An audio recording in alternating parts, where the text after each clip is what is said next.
الحمد للہ رب العالمین، الصلاۃ والسلام علی خاتم النبین، اما بعد، اعوذ باللہ من الشیطان الرجیم، بسم اللہ الرحمن الرحیم۔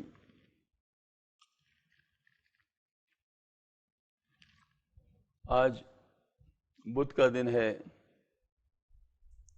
اور بدھ کے دن ہمارے ہاں حضرت مجدد الفسانی رحمۃ اللہ علیہ کے مکتوبات شریف کا درس ہوتا ہے۔ اللہ جل شانہ کا بہت شکر ہے کہ اللہ پاک نے حضرت کے مکتوبات شریف کا ایک دور مکمل کروا دیا، الحمدللہ۔ اور اب انشاءاللہ اس کے بعد اس کا جو دوسرا دور ہے وہ شروع ہونے والا ہے،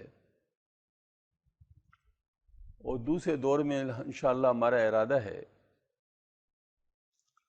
کہ ٹاپک وائز، یعنی عنوان کے لحاظ سے ہم حضرت مجدد صاحب رحمۃ اللہ علیہ کی تحقیقات کو سامنے لائیں۔ پہلے مکتوبات شریف کے عنوان سے مطلب چلتی تھی بات، اس میں اصل میں مسئلہ یہ تھا کہ خط جن کو لکھا گیا ہے ان کی حیثیت کے مطابق جواب ہوتا تھا۔ مثلا کوئی عالم ہے تو ان کا عالمانہ جواب ملتا، اگر کوئی عامی ہے تو پھر عام طور پہ جواب ملتا، اور ہر ایک سے اس کے حال کے مطابق بات ہوتی۔ کوئی محقق ہوتا تو ان کے ساتھ تحقیق کی بات ہوتی، کسی کو عمل کی دعوت دینی ہوتی تو ان کو عمل کی دعوت دی جاتی۔ تو اس کا مطلب ہے کہ چونکہ مکتوبات جو ہوتے ہیں، خطوط جو ہوتے ہیں، وہ مکتوب الیہ کے حال کے مطابق ہوتے ہیں، لیکن عوام جو ہوتے ہیں وہ چونکہ سب کا ایک جیسا حال نہیں ہوتا، تو اس کے لیے پھر ہمیں کچھ ایسا کام کرنا پڑے گا کہ جس عنوان پر حضرت نے جو بتایا ہے، جہاں جہاں بتایا ہے، اس میں تکرارات کو ہم ختم کر دیں، اور جو آخری بات، جو آخری تحقیق ہے، حضرت کے سامنے لے آئیں۔ یہ ہمارا کام ہوگا انشاءاللہ۔ پہلے یہ کہ تکرارات کو ہم حذف کر دیں، یعنی جو جیسے مثال کے طور پر 11 حضرات کو خطوط اسی عنوان پہ بھیجیں، مثال کے طور پر اسی مضمون کے ساتھ، تو کسی کے ساتھ کیا بات ہوئی، کسی کے ساتھ کیا بات ہوئی، تو ہم اس کو جمع کریں گے اس طریقے سے کہ جو مشترکہ بات ہیں ان میں سے ایک لیں گے، اور جو باقی علاوہ باتیں ہیں ہم ان کی سب کو لے لیں گے۔ تو اس طریقے سے ایک تحقیق جمع ہو جائے گی، اور ایک مفصل اس کے بارے میں ایک بات حضرت کی سامنے آ جائے گی۔ یہ آج کل اس لیے ضروری ہے کہ حضرت مجدد الفسانی رحمۃ اللہ علیہ کے تحقیقات سے فائدہ اٹھانے والے جو حضرات ہیں وہ دو قسم کے ہیں۔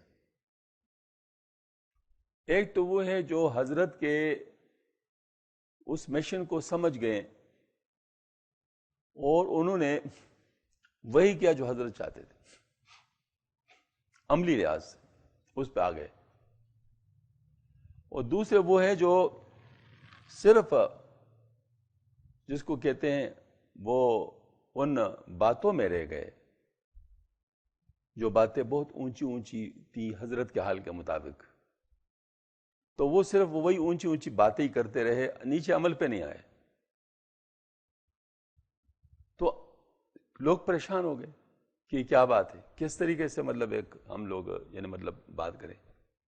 کیونکہ دیکھنا، حضرت مجدد الفسانی رحمۃ اللہ نے اپنے آخری مکتوبات شریف میں جو بات کی ہے وہ بہت واضح ہے، ابھی انشاءاللہ میں عرض کروں گا۔ حضرت نے ارشاد فرمایا ہے بہت وضاحت کے ساتھ، صوفیہ کرام کے طریقے پر، یہ مکتوب نمبر 207 ہے، دفتر اول حصہ دوم۔ صوفیہ کرام رحمۃ اللہ کے طریقے پر چلنے سے مقصود یہ ہے کہ معتقدات شریعہ کا جو ایمان کی حقیقت ہے زیادہ یقین حاصل ہو، اور احکام فقہیہ کے ادا کرنے میں آسانی میسر ہو جائے، اس کے علاوہ اور کوئی امر مقصود نہیں ہے۔ یہ بالکل حضرت نے فائنل یہ بات کی، اور یہ بہت سارے مکتوبات شریف میں ہے، سب جمع کیے جا سکتے۔ اب دیکھیں اس کے دو جز ہیں۔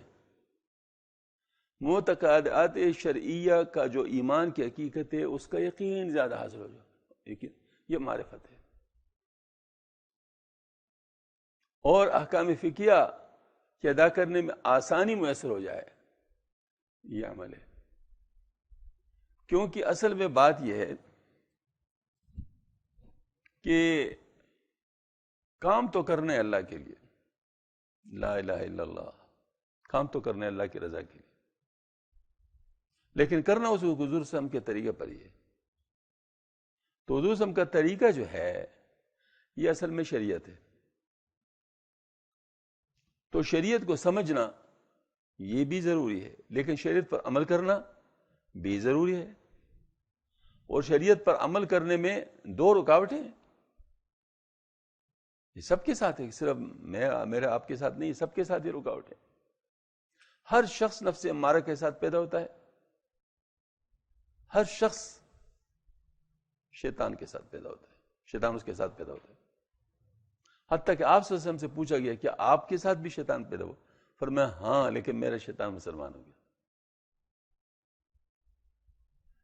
تو اب آپ صلی اللہ علیہ وسلم کے ساتھ اگر ہوا تو پھر سب کے ساتھ ہوا ہے. تو شیطان بھی سب کے ساتھ پیدا ہوتا ہے، نفس امارہ بھی سب کے ساتھ ہوتا ہے. اس نفس امارہ سے نفس مطمئنہ بنانا ہوتا ہے تاکہ انسان عمل کر سکے، اور شیطان سے بچنا ہوتا ہے، اس کی بات نہیں ماننی ہوتی. اگر نفس مطمئنہ حاصل ہو جائے تو شیطان سے بچنا ممکن ہو جاتا ہے. تو اس کا مطلب یہ ہوا کہ تصوف کا بنیادی مقصد یہ ہے کہ ایک تو ہمیں یقین حاصل ہو جائے اعلیٰ درجے کا کہ ہمارا عقیدہ بالکل صحیح ہو، اور ماشاءاللہ اللہ تعالیٰ کی ذات پر کامل یقین ہو، آخرت پر کامل یقین ہو، آپ صلی اللہ علیہ وسلم پر، تمام پیغمبر تو جو ہمارے ایمان کی تقاضا ان کے اوپر کامل یقین ہو ہمارا. ان کو معتقدات شریعہ کہتے ہیں، جس کو ایمان مفصل میں بیان کیا گیا. تو ان کے اوپر ہمیں کامل یقین حاصل ہو جائے. اور دوسری بات، شریعت پر عمل کرنے آسان ہو جائے. آسان تب ہوگا جب ہمارا نفس مطمئن ہو جائے. تو یہ دو کام ہیں تصوف کے، یہ بنیادی کام ہے. تو یہ جو شریعت پر عمل آسان ہو جائے یہ سر اللہ کے ذریعے سے ہوتا ہے. باقی صرف اللہ اس کا کوئی حد نہیں ہے، وہ ہر شخص کا اپنا ہے. یعنی اخلاص کے ساتھ، جیسے کہ حضرت نے اس مکتوب شریف میں فرمایا تھا، مکتوب نمبر 36 میں، کہ طریقت اور حقیقت یہ شریعت کے خادم ہیں. یہ شریعت پر لانے کے لیے چونکہ اس کے ذریعے سے اخلاص حاصل ہوتا ہے، اور اخلاص کے ذریعے شریعت پر عمل کرنا ہوتا ہے. تو اس کا مطلب یہ ہوا کہ ہم لوگ بنیادی ان دو چیزوں پر زور دیں، ان دو چیزوں پر زور دیں. حضرت کے تمام مکتوبات شریف کا لب لباب نچوڑ یہ ہے. الحمدللہ، اللہ کا شکر ہے، میں تحدیث نعمت کے طور پر عرض کرتا ہوں کہ اب میں عرض کر سکتا ہوں کہ الحمدللہ حضرت کے تمام مکتوبات شریف ہماری نظر سے گزر گئے. الحمدللہ نہ صرف گزر گئے بلکہ الحمدللہ لوگوں کے سامنے پیش کی، اور یہ ساری چیزیں الحمدللہ اس کے ریکارڈ ہمارے پاس موجود ہیں. تو یہ اب ہم مطلب یہ الحمدللہ کہہ سکتے ہیں کہ الحمدللہ حضرت کی ہر قسم کی بات ہمارے سامنے آ گئی ہے. الحمدللہ. تو اب ماشاءاللہ ان سے ہم نچوڑ لے سکتے ہیں، لینا چاہیے ہمیں، تاکہ جو ہے نا مطلب یہ ہے کہ ہم لوگ اس سے استفادہ کر لیں. تو اب اس کے لیے کوشش ہو رہی ہے. تو اب یہ سب کا لب لباب جو ہے، جو میں نے عرض کرنا تھا، وہ یہی ہے کہ حضرت نے فرمایا کہ اصل میں تو یہ دو چیزیں ہیں بس، ان دو چیزوں کے علاوہ تیسری چیز نہیں ہے. یہ بہت بڑی ماشاءاللہ یعنی پیش رفت ہے ہمارے اس طریق میں کہ حضرت مجدد صاحب رحمۃ اللہ علیہ، ان کا اپروچ اور باقی مشائخ کا اس سے کوئی فرق نہیں ہے، وہ ایک ہی ہے. عموماً بعض لوگوں کو بالکل مختلف نظر آتا ہے. مجھ سے پوچھا تھا کسی نے ہمارے ایک دوست نے پوچھا تھا، واک کر رہے تھے وہ، بلکہ اس نے ابھی وہ دیا بھی ہے اس میں، کہ میں نے پوچھا کہ حضرت مجدد صاحب رحمۃ اللہ علیہ کا اپروچ اور حضرت تھانوی رحمۃ اللہ علیہ کا بالکل مختلف لگ رہا ہے، یہ کیا بات ہے؟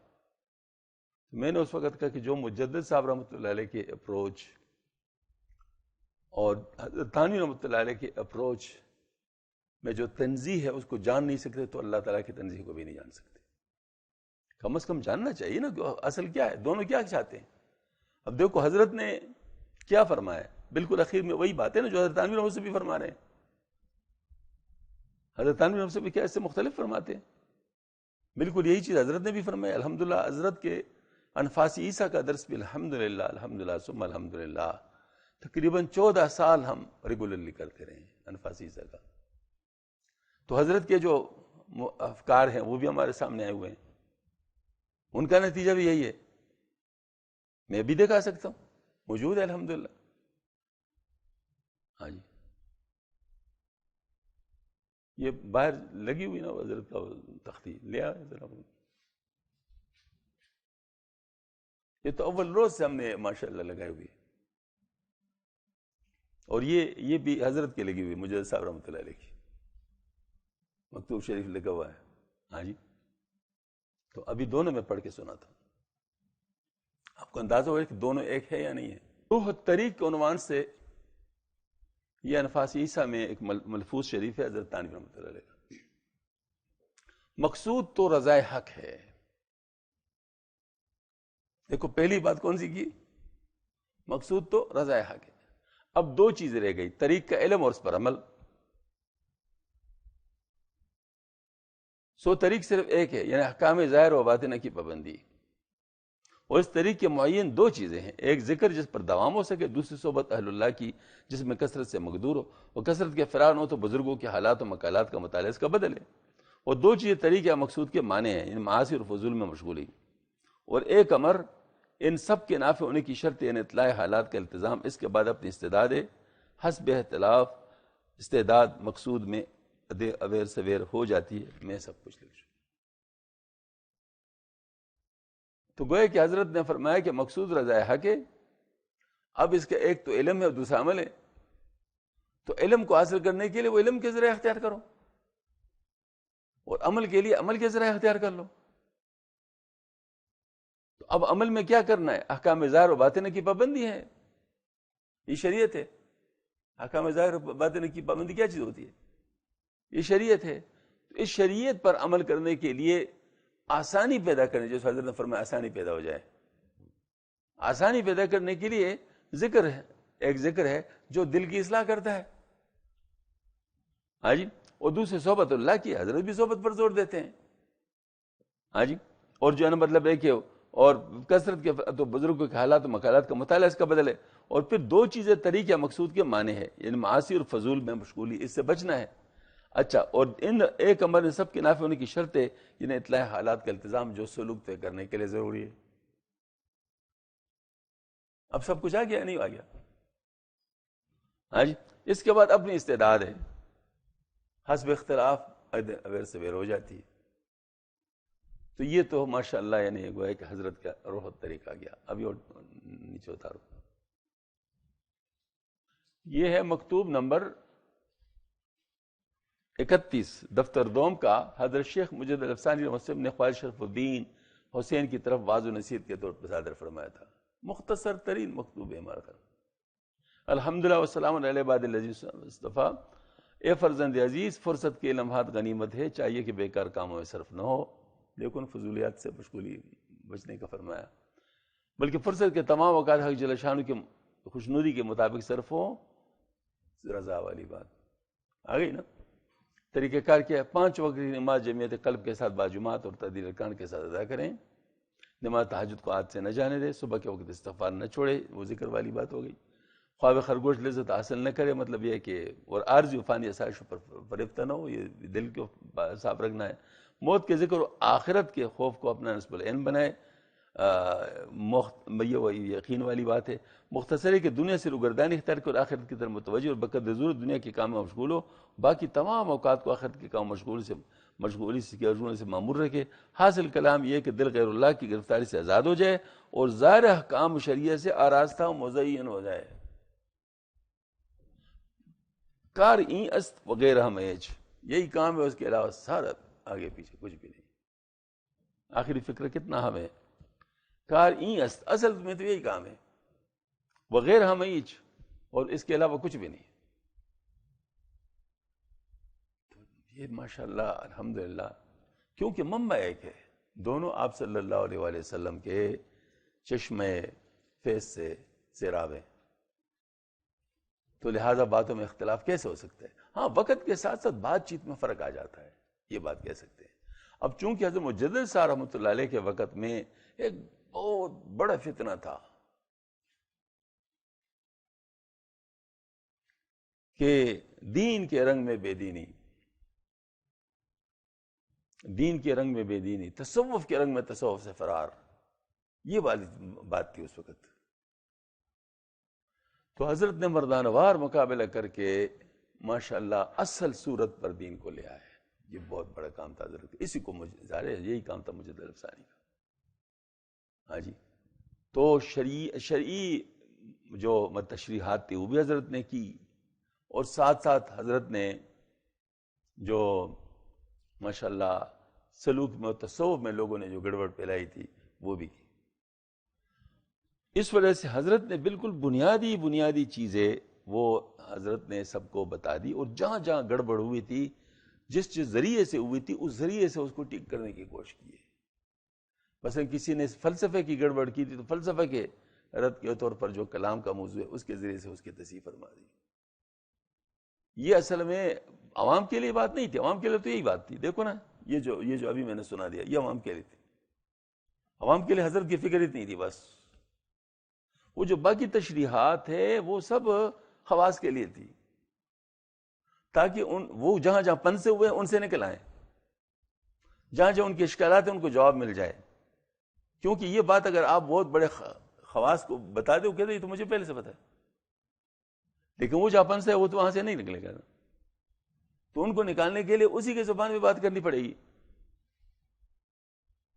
تو یہ حضرت نے ماشاءاللہ وہ تمام تفصیلات جو بتا دی وہ الحمدللہ. اب انوینٹنگ دا ویل اگین والی بات کہ ہم لوگ بھی گوئے کہ وہی چیز ہے جو حضرت کی دریافت شدہ ہے دوبارہ دریافت کر لیں. ہمارے پاس تو میدان عمل ہے، ہمارے پاس تو میدان عمل ہے، ہم میدان میں آئے اور عمل کریں، اور وہی جو حضرت کا نہ چھوڑے وہ بتا دیں، اور مطلب جو ہے نا اس پر عمل کر لیں. یہ ہمارا بنیاد ہے اس وقت تمام کام کا.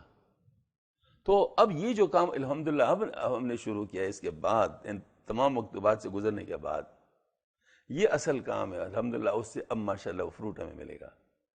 جو مکتوبات شریف کا مطالعہ ہوا ہے اس کا فروٹ اب ہمیں ملے گا انشاءاللہ، کیونکہ اب اس کو ہم لوگ موجودہ حالت کے مطابق یعنی لوگوں کے سمجھ کے مطابق لانے کی کوشش کریں گے، تاکہ ہم اس سے خود استفادہ کر لیں، دوسرے لوگ بھی اس سے استفادہ کر سکیں.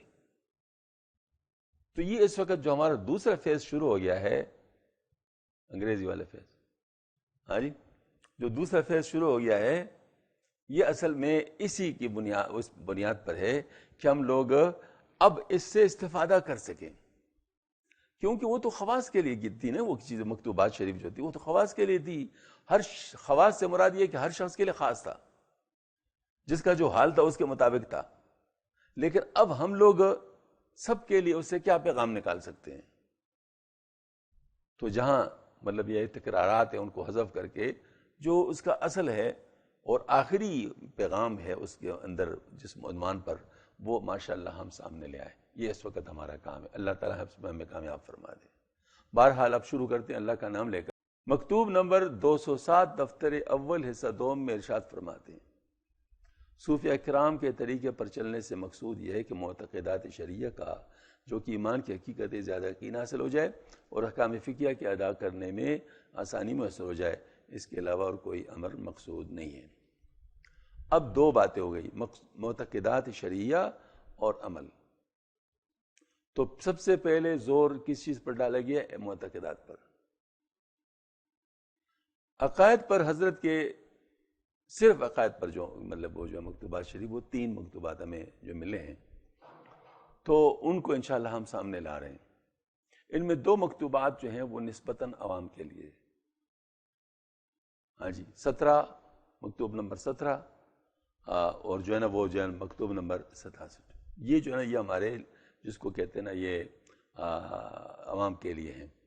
لیکن جو مکتوب نمبر 266 ہے وہ اصل میں حضرت نے اپنے صاحبزادگان جو مطلب یہ ہے کہ جو حضرت اپنے شیخ کے صاحبزادگان ان کو لکھیں، وہ کلامی موضوعات کے انداز میں عقائد کا بیان ہے۔ اس وجہ سے ہم اس کو علادہ رکھ رہے ہیں، یعنی اس کو علادہ طریقے سے بیان کریں گے انشاءاللہ، اور یہ جو عوام والا ہے اس کو ہم علادہ کریں گے انشاءاللہ۔ اس میں انشاءاللہ ہم لوگ کوشش کریں گے کہ ہم جو اس میں تکرارات ہیں وہ نکال لیں، وہ جو اصل چیز ہمارے سامنے مطلب، کیونکہ عقائد تو سب کے ٹھیک ہونے چاہیے، اس میں عوام خواص کی بات تو نہیں ہے۔ عوام کا بھی عقیدہ ٹھیک ہونا چاہیے، خواص کا بھی عقیدہ ٹھیک ہونا چاہیے، لہٰذا اس میں تو کوئی فرق نہیں ہوگا۔ البتہ یہ الگ بات ہے کہ خواص جن مسائل میں پن سے ہوتے ہیں ان کو نکالنے کے لیے مزید کچھ بتانا پڑتا ہے۔ مجھے ایک دفعہ حضرت سید تسلیم الحق صاحب رحمۃ اللہ علیہ نے کچھ بات بتانی چاہیے، یہ اللہ جل شانہ مطلب جو ہے وہ کیا ہے کہ اللہ پاک کے لیے نور کا بھی وہ نہیں ہونا چاہیے، ہاں جی، نور کا خیال بھی نہیں آنا چاہیے، کیونکہ اللہ تعالیٰ تو تمام چیزوں سے بے نیاز ہے، ہاں جی۔ تو اس پر جو ہے نا میں نے کہا کہ ہمارا تو خیال بھی نہیں آتا اس طرف، میں نے ہاں آپ لوگوں نے پڑھا نہیں، ہم نے پڑھا ہے، ہمیں یہ خیال آتا ہے، تو آپ کو تو آتا ہی نہیں ہے، آپ کو اس لیے نہیں، بات بالکل صحیح۔ اب ظاہر ہے وہ جن نے کتابیں پڑھی ہیں ان کا سوچ الگ ہوتا ہے، ان نے پتہ نہیں کن کن چیزوں سے متاثر ہو چکے ہوتے ہیں۔ یہ سوشل میڈیا آج کل جو ظالم چیز ہے، اب اس پر سب قسم کی چیزیں آ رہی ہیں، بے محاب آ رہی ہیں۔ اب عوام جن کو پاس پری ریکوزٹ نالج ہی نہیں ہوتا، وہ بھی بڑے سے بڑا بم کے سامنے بیٹھے ہوتے ہیں اور جو ان کے ایمان کو ڈائنامیٹ کر سکتے ہیں، وہ آ جاتے ہیں ان کے سامنے، جو ہے نا کبھی غامدی کی طرف سے آتے ہیں، کبھی کس کی طرف سے ہے، کبھی کس کی طرف سے آتا ہے، تو ظاہر مطلب ہے کہ فیس تو سب نے کرنا ہوتا ہے۔ تو اس طرح جو خواص والی باتیں ہوتی ہیں ان کو نکالنے کے لیے ذرا کچھ انداز مختلف ہوتا ہے، تو حضرت کا انداز بھی مختلف ہے، وہ ایک علیحدہ سٹائل ہے، اس وجہ سے اس کو علیحدہ کرنا پڑا اس مکتوب کو۔ لیکن یہ 2 مکتوبات شریف جو ہیں، یہ چونکہ ان کا رنگ ایک ہے، ایک جو خان جہاں کی طرف سے صادر فرمایا تھا اہل سنت والجماعت کے عقائد اور اسلام کے 5 ارکان و کلمہ حق کہنے کی ترغیب میں اسلام کی باتیں بادشاہ وقت جہانگیر کے گوش گزار کرنے اور اس کے مناسب بیان میں۔ اب یہ چونکہ جہانگیر کے اس میں دربار میں تھا، لہٰذا ان کو اس انداز میں، تو یہ بھی عوامی انداز تھا، ہاں جی، تاکہ مطلب ان کو بات سمجھ میں آ جائے۔ اور دوسرا جو ہے نا مطلب یہ کہ ایک خاتون ہے حضرت کی مریدنی تھی، ان کو جو ہے نا مطلب وہ عقائد ان کے اعتقادات مطلب اس کے بارے میں، تو یہ بھی عوامی بات تھی۔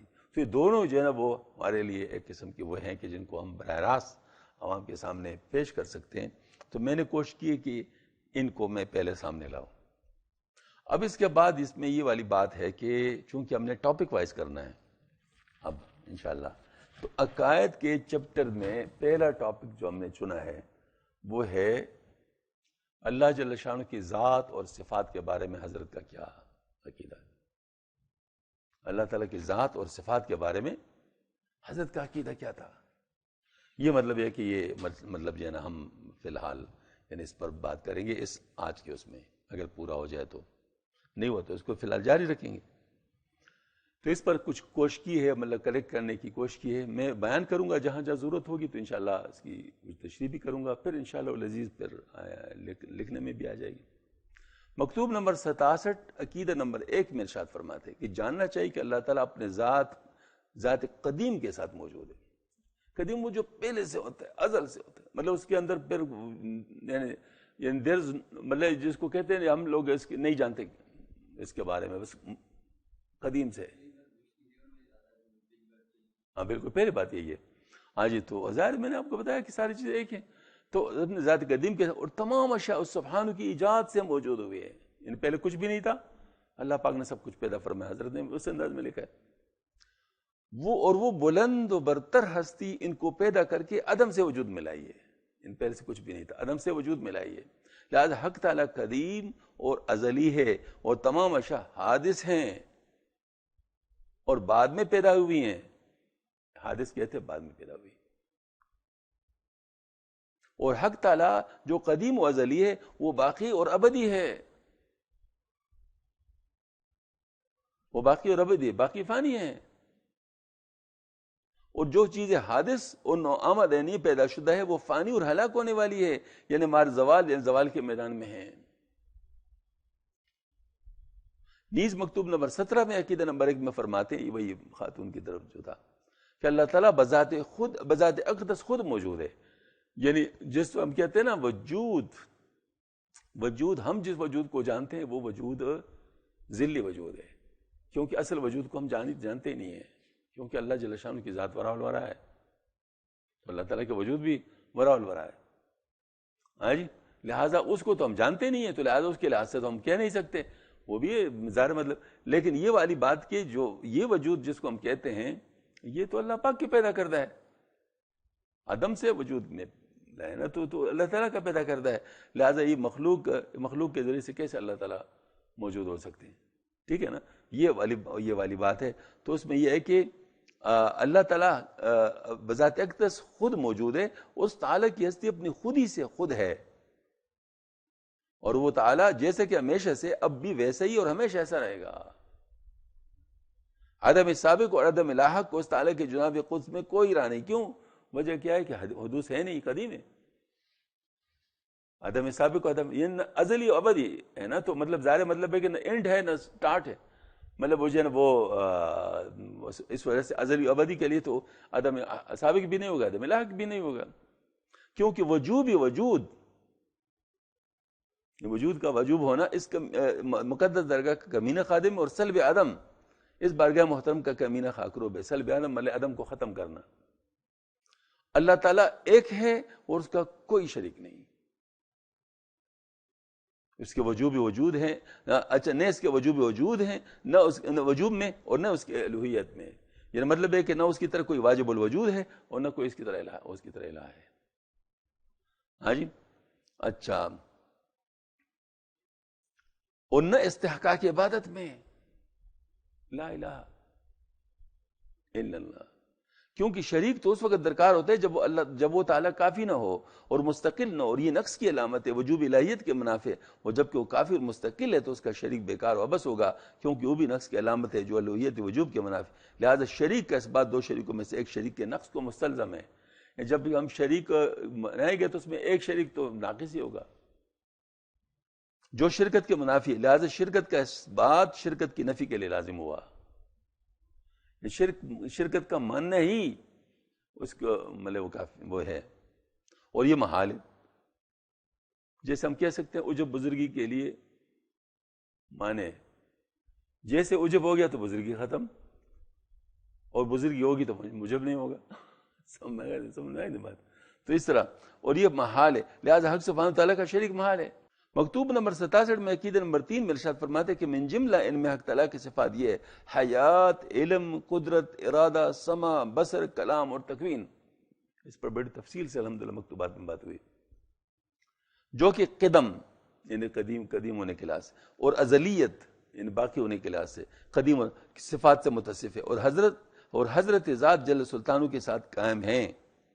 ہاں جی، سارے صفات حضرت کے ساتھ قائم ہے. مطلب سارے صفات حوادث کے تعلقات، حوادث میں جو چیزیں بعد میں وجود میں آ رہی ہے ان کی وجہ سے صفات کے قدیم ہونے میں خلل انداز نہیں ہوتے. صفات وہی رہتے ہیں، صفات پہ کوئی فرق نہیں پڑ رہا. ہاں جی، میں آنکھ بند بھی کر لوں مجھے کچھ بھی نظر نہیں، لیکن کیا میری نظر نہیں ہے؟ نظر تو اس وقت بھی ہے. سمجھ میں آئی نا بات؟ تو مطلب ہے کہ یہ جو ہے نا یہ جو قدم و ازلیت ہے اس کا اس پر کوئی فرق نہیں پڑتا حوادثات کا. جو بعد میں چیزیں پہ آ رہی ہیں اس سے تو اس کی ازلیت پہ فرق نہیں پڑتا، اس کی قدمیت پہ فرق نہیں پڑتا. اور متعلق کا حدوث ان صفات کے ازلیت کا معنی نہیں ہوتا جو بعد میں حادثات آتے ہیں. فلاسفہ اپنے بیوقوفی کی وجہ سے اور معتزلہ اپنے اندھے پن، فلاسفہ میں یہ کہ وہ اپنے عقل پہ اتنا گمان کرتے ہیں کہ وہ جس کو کہتے ہیں نا مطلب جہاں تک عقل کی رسائی نہیں ہوتی وہاں بھی اس کو استعمال کرتے ہیں تو بیوقوفی ہے. مجھے بتاؤ کوئی آلہ کسی چیز کا نہیں ہے اس کے لیے آپ استعمال کریں تو بیوقوفی ہے یا نہیں ہے؟ چلو چیز نہیں سمجھ آئے تو میں ذرا آسانی سے سمجھاؤں. ہاں جی، آنکھ کے ذریعے سے آپ سننے کا ایکسپیریمنٹ کر سکتے ہیں. تو جو آنکھ کے ذریعے سننے کا ایکسپیریمنٹ کرے گا تو اس کو کیا کہیں گے آپ؟ بیوقوفی کہیں گے. بیوقوفی کہیں گے. تو عقل جو ہے نا، مطلب غیب کی چیز کو نہیں دریافت کر سکتا، وہاں ایمان ہے. تو لہذا جو عقل کے ذریعے سے اس کو ثابت کرنا چاہے گا تو بیوقوف ہے، وہ بیوقوفی ہے. تو یہاں کہتے ہیں فلاسفہ اپنی بیوقوفی کی وجہ سے اور معتزلہ اپنے اندھے پن کے باعث حدوث متعلق سے حدوث متعلق کو وابستہ کرتے ہیں. عجیب فکر ہے حضرت کا. حدوث متعلق کا مطلب یہ ہے کہ یہ مطلب جس کو تعلق کر دیا گیا نا، مطلب حدوث متعلق یعنی یوں سمجھ لیں جو بعد میں پیدا ہوا ہے اس کو حدوث متعلق کہتے ہیں. اور حدوث متعلق وہ ہوتا ہے جو جس نے حادث پیدا کیا ہے، جس نے پیدا کیا اور جو پیدا ہوا ہے. تو پیدا کیے ہوئے کے احکامات کو آپ پیدا کرنے والے پہ لازم کر لے تو یہ کیا ہوگا؟ منطق بتاؤ. صحیح ہے نا؟ غلط ہوگا نا، یہ منطق ہے. ٹھیک ہے نا؟ مطلب ایک حدوث متعلق سے حدوث متعلق وابستہ کرتے ہیں تو اندھے ہیں یا نہیں ہیں؟ اور صفات کاملہ کی نفی کرتے ہیں. صفات کاملہ اور صفات جزئی اس میں فرق ہے. مطلب وہ جو صفات کاملہ ہے اللہ تعالیٰ کی وہ تو فی الاصل صفات ہے، باقی تو ذل ہے. اچھا، اور حق تعالیٰ کو جزیات کا عالم نہیں جانتے، جو بعد میں چیز آئی مطلب اس کو جزیات کا عالم نہیں جانتے کہ جس سے تغیر لازمات جو حدوث کی علامت ہے. فلاسفہ اور معتزلہ یہ بھی نہیں جانتے کہ صفات ازلی ہوتے ہیں اور صفات کے وہ تعلقات جو اپنے حادث متعلقات وہ حادث ہوتے ہیں. مطلب یہ کہ جو بعد میں ان صفات کے ساتھ متعلقات، مثلا میرے آنکھ کی بینائی موجود ہے مثلا پہلے سے، لیکن میں نے آپ کو اب دیکھا تو حادث ہے. تو وہ تو پہلے سے چلا رہا ہے. سمجھ میں آ گئی بات؟ اگرچہ یہ بھی حادث ہے میرا بینائی، لیکن میں صرف سمجھانے کے لیے کہہ رہا ہوں. ٹھیک ہے، میں نے آپ کو دیکھا اب، لیکن مطلب یہ کہ وہ چیز تو پہلے سے چلی آ رہی ہے نا، دیکھنے کی صفت تو پہلے سے ہے. مکتوب نمبر 17 کے عقیدہ نمبر 2 میں ارشاد فرماتے ہیں اور اس سبحانہ وتعالی کے صفات کاملہ ہیں جیسے حیات، علم، قدرت، ارادہ، سمع، بصر، کلام اور تکوین. ان میں سے ان صفات ثمانیہ 8 صفتوں کو صفات حقیقیہ کہتے ہیں جو کہ قدیم ہے اور حق تعالیٰ و تقدس کی ذات پر وجود ذات کے ساتھ خارج میں موجود ہے. جیسے کہ علماء حق شکر اللہ تعالیٰ سیوم کے نزدیک مقرر ہے اور اہل سنت شکر اللہ وسلم کے علاوہ مخالف فرقوں میں سے بھی کوئی بھی صفت زائدہ کے وجود کا قائل نہیں ہے. یعنی اہل سنت والجماعت جو ہے یہ صفات زائدہ کو جانتے ہیں، مطلب اس کے وجود کے ساتھ اس کو جانتے ہیں. یہاں تک کہ فرقہ ناجیہ کے صوفیہ متاخرین بھی ان صفات کو عین ذات کہتے ہیں. یعنی جو صفات ہے ان کو سمجھتے ہیں کہ وہی عین ذات ہے، اس کے ساتھ ہی ہے. اور مخالفوں کے ساتھ موافقت اختیار کر لیا، اگرچہ وہ بھی نفی صفات سے پرہیز کرتے ہیں، لیکن ان کے اصول و متبادر فوراً ذہن میں آنے والی عبارتوں سے صفات کی نفی لازم آتی ہے. مخالفوں نے کمال کو صفات کمال کی نفی میں خیال کیا، کمال کو صفات کاملہ کی نفی میں خیال کیا، اور اب وہ اپنی عقل کے پیچھے لگ کر نصوص قرآنی سے لگ گئے. ہداہم اللہ تعالیٰ صراط مستقیم. اور دوسری صفات یا تو ادباری ہے یا سلبیہ، جیسے قدم و ازلیت اور وجوب و الوہیت. اور جیسا کہ کہتے ہیں کہ اللہ تعالیٰ جسم و جسمانی نہیں ہے، عرض و جوہر بھی نہیں ہے، مکانی و زمانی بھی نہیں ہے، حال و محل بھی نہیں، محدود و متناہی بھی نہیں ہے. وہ جہت سے بے جہت اور نسبت سے بے نسبت ہے. کفارت اور مسلیت سے اس تعالیٰ کی جناب خود مسلوب ہے. وہ جل سلطان کی بارگاہ میں ضدیت و ندیت یعنی ہمسر ہونا مفقود ہے. وہ مادر پدر زن فرزند سے پاک مبرہ ہے کیونکہ سب حادث ہونے کے علامات ہیں. یعنی اللہ جل شانہ کے صفات جو اصل ہے وہ تو ہیں، لیکن یہ سلبی چیزیں ہیں، یعنی یہ چیزیں اللہ میں نہیں ہیں. وہ جو صفات اللہ کے ہیں وہ ہیں، اور جو یہ سلبی چیزیں یہ مخلوق کے صفات ہیں. مخلوق کے صفات، جو مخلوق کے صفات ایسے ہیں جو اللہ تعالیٰ کی شان کے مطابق نہیں ہے، وہ اللہ تعالیٰ میں نہیں ہے، وہ اللہ تعالیٰ کے نہیں ہے. جیسے مثال کے طور پر یہ اصل میں تنزیح کا عقیدہ ہے. تنزیح یعنی مطلب یہ ہے کہ یعنی اللہ جل شان جو ہم کہتے ہیں سبحان، پاک، تو تنظیم میں مطلب یہ ہوتا ہے کہ جو بھی نقص کی کوئی چیز ہے وہ اللہ میں نہیں ہے، اور مخلوق کی چیزوں میں نقص ہوتا ہے، کیونکہ مخلوق عدم سے وجود میں آئی ہے، اور عدم سراسر نقص ہے۔ حضرت نے فرمایا نا عدم سراسر نقص ہے، تو چونکہ وہ نقص ہے لہذا اس وجہ سے وہ جو صفت مخلوق کی ہے نقص والی وہ اللہ میں نہیں ہو سکتی۔ ٹھیک ہے، اب کوئی کہتے ہیں اللہ کا بیٹا ہے، یہ نقص، اللہ کی بیوی نقص، ہاں جی، اس طرف بیٹیاں ہیں، وہ فرشتوں کے بارے میں وہ کہتے تھے قریش، وہ کافر کہتے تھے وہ کہ بیٹیاں ہیں تو نقص، کھاتا ہے نقص، پیتا ہے نقص، سوتا ہے نقص، اونگتا ہے نقص، یہ چیزیں مخلوق کی ہیں، ہمسری نقص، برابری نقص، ہاں جی، یہ ساری چیزیں نقص کی ہیں، لہذا ان چیزوں سے اللہ پاک ہیں۔ وما خلقت ھذا باطلا سبحانک، ساتھ ہی کیا ہے سبحانک، ساری مخلوقات جو تو نے پیدا کی ٹھیک ہے، اس کا مطلب کیا ہے وما خلقت ھذا باطلا، ٹھیک ہے، مطلب اس پہ کوئی وہ نہیں ہے اشکال، لیکن سبحانک تو ان چیزوں سے ملوث نہیں ہے، تو ان چیزوں سے ملوث، تو پاک ہے اپنے ذات میں، تو ان سے تمام۔ اللہ اکبر، یہ اتنا زبردست عقیدہ ہے، اگر کسی کے سمجھ میں آ جائے تو یقین جانیے بالکل ان کا روح پاک ہو جاتا ہے، روح پاک ہو جاتا ہے۔ کیوں؟ اب دیکھیں میں آپ کو بات بتاؤں،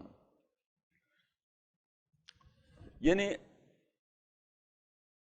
آپ اگر کہہ دیں کہ اللہ اوپر ہے، اللہ نیچے، اللہ آگے، اللہ پیچھے، یہ جب کریں گے تو آپ اس کے لیے ڈائمنشن کریں، تو جو ڈائمنشن آپ بھی لے رہے تو دوسرے میں سے نفی کر رہے ہیں، نقص آ گیا، نقص آ گیا، ہاں جی۔ تو اس طریقے سے آپ جو بھی اپنے طور پہ کریں گے اپنے طور پہ تو وہ اس میں کوئی نقص آ جائے گا۔ جب آپ کہتے ہیں کہ اللہ تعالیٰ کی ذات وراء الورا ہے، بے چون بے چگون ہے، وہ بے مثل ہے، مطلب جو اس کی کوئی مثال نہیں لی جا سکتی۔ اب جب آپ کے اوپر یہ بات کھل جائے گی کہ اللہ کا جو خارج ہے وہ ہمارے خارج کی طرح نہیں ہے، اللہ خارج میں موجود ہے تو وہ اور ہے، وہ یہ نہیں ہے جس کو ہم خارج کہتے ہیں، تو جب وہ یہ نہیں ہے تو اس کا مطلب ہے کہ اس کے ساتھ کوئی کسی صورت میں مقابلہ ہی نہیں آتا، یہ وہ سبحانک ہے، سمجھ میں آ رہی بات؟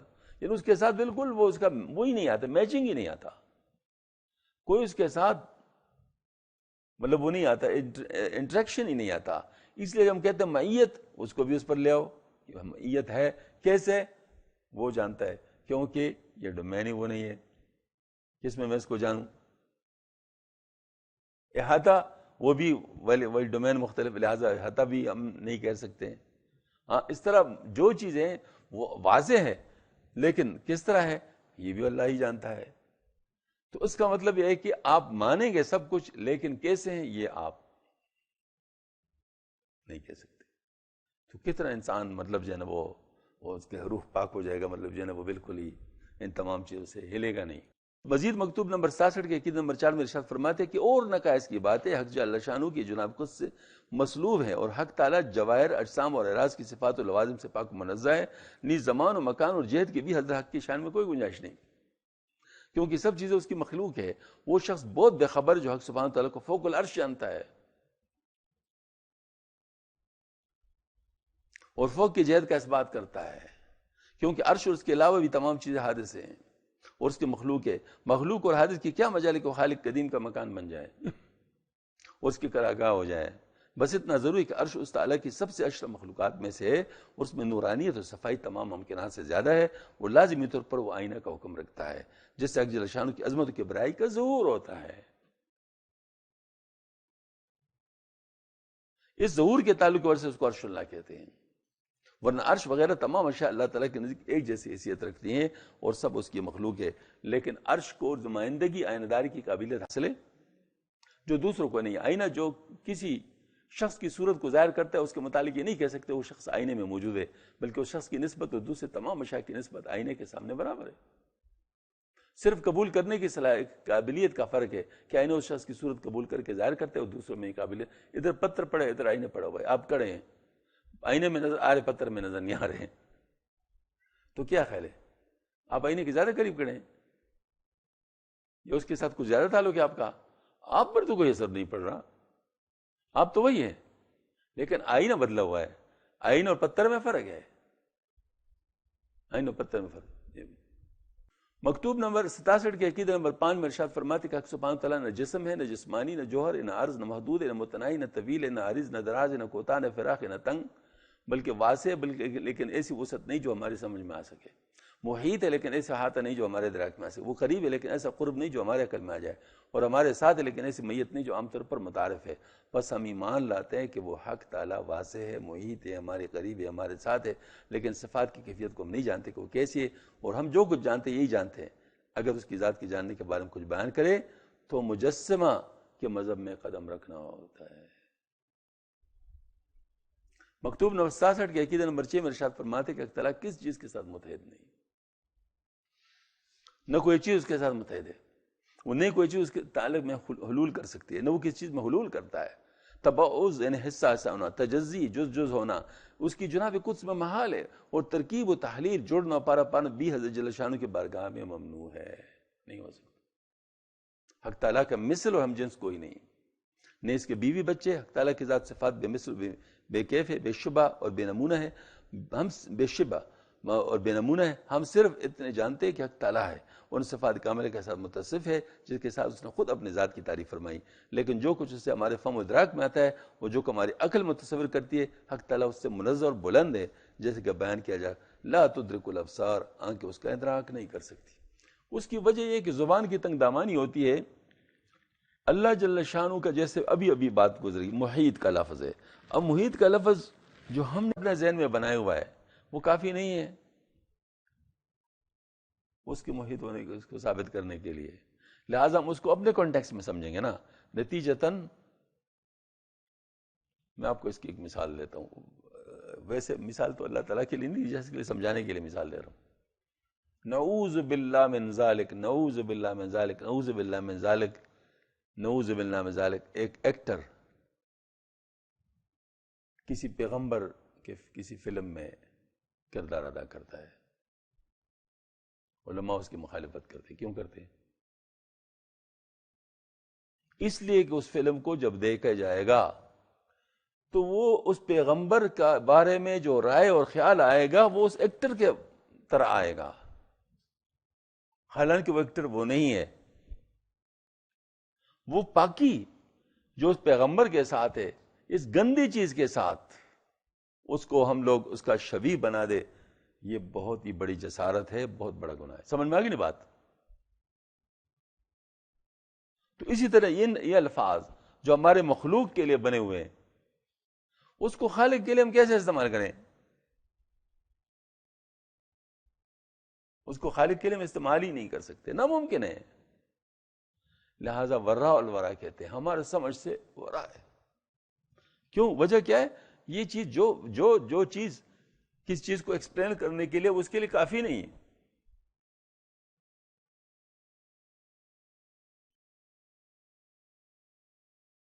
زمین سے آسمان کا فاصلہ کتنے گز ہے؟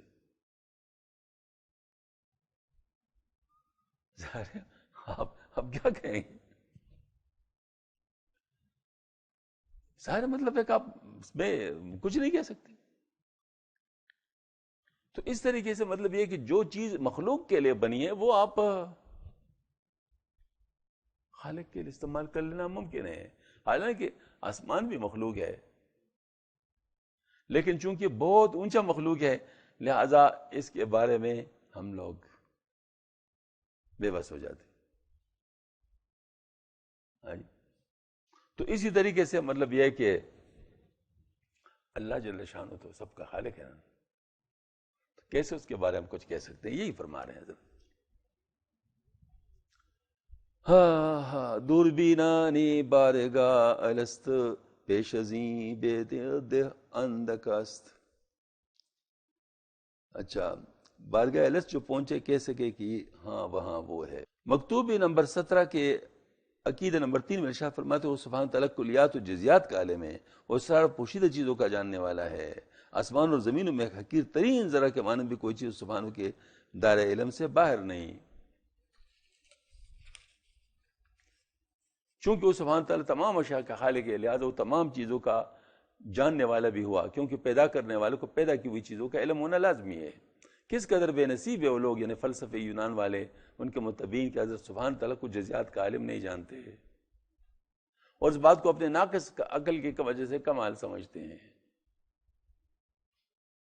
اور اپنے کمال بیوقوفی سے واجب الوجود جل سلطانوں کو ایک چیز سے زیادہ صادر کرنے والے نہیں جانتے، اس کو بھی ایجاب و استقرار کے ساتھ نہ کہ اختیار سے اس بات کو بھی کمال کرتے ہیں۔ عجب جاہل ہے کہ جہل کو کمال تصور کو استقرار کو اختیار سے بہتر جانتے ہیں، اور وہ جہل میں مبتلا ہونے کی وجہ سے دوسری چیزوں کو وہ سبحانہ کے علاوہ غیر کی طرف منسوب کرتے ہیں، اور عقل فعال کو اپنی طرف سے تراش کر محدثات کو اس کی طرف منسوب۔ ہمارے سائنسدان بھی آج کل انہی چیزوں میں پنسے ہوئے، وہ انہی چیزوں میں پنسے ہوئے۔ ہاں جی، یعنی وہ جو پروسیس ہو رہے ہیں ان کو ہی خالق سمجھ رہے ہیں۔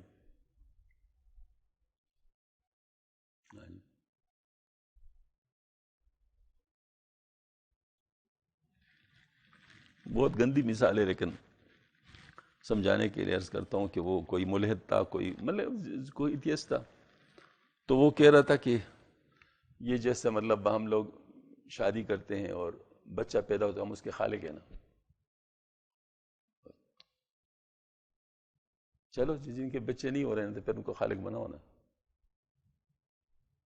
کیا بنا سکتے ہیں؟ بھائی وہ آپ کا کام۔